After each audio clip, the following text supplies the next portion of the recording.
देखिए, किसी को कोई शौक नहीं होता कि कोई इतनी गर्मी में ना कोई झंडे लेके और अपनी आवाज़ हुक्मरानों तक पहुंचाए। ये मजबूर हो चुके हैं, हम मजबूर हो चुके हैं। वो हारी पोरियत हो, वो औरतें हों, वो बच्चे हों, वो हमारे मजदूर तबकात हों, वो अब मजबूर हो चुके हैं क्योंकि ये हुक्मरान इन हारी पोरियत को कोई भी रिलीफ देने के लिए तैयार नहीं है, बल्कि इनकी जो ज़मीनें हैं खुद हड़प कर या तो बाहर की जो कंपनियां हैं उनको दे रहे हैं। अभी भी पता चल रहा है कि कतर की कंपनियों को इन्होंने पता नहीं कितने हज़ार एकड़ जो है वो ज़मीन दे दी, दुबई की ज़मीनें दे दी हैं। और वो किसकी दे रहे हैं? वो सिंध की दे रहे हैं। अभी किसी क्रिकेटर ने क्रिकेट अच्छी खेल ली तो उसको भी ज़मीन दे दो। तो वो जो हारी पोरियत है वो खुदकशियों करने पर मजबूर हो गया है।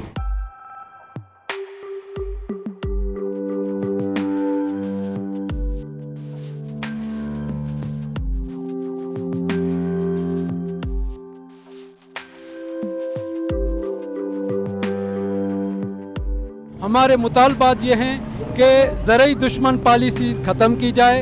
हुकूमत 1988 से लेकर आज तक IMF, वर्ल्ड बैंक और WTO के पॉलिसियों के तहत उनके मातहत चल रही है, जिसकी वजह से ज़रई मैशत तबाह हो गई है।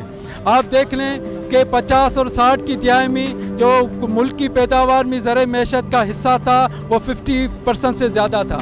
अब जो पैदावार में हिस्सा है वो 20% भी कम है।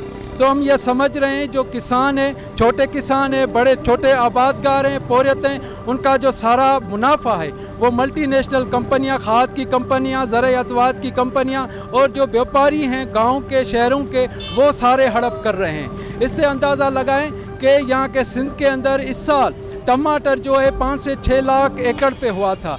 1 एकड़ पे लागत जो है 80 से 1,20,000 तक है और 1 एकड़ पे उनको अभी मिला है 20 से 30,000 रुपये फ़कत, जो सरासर नाइंसाफ़ी है।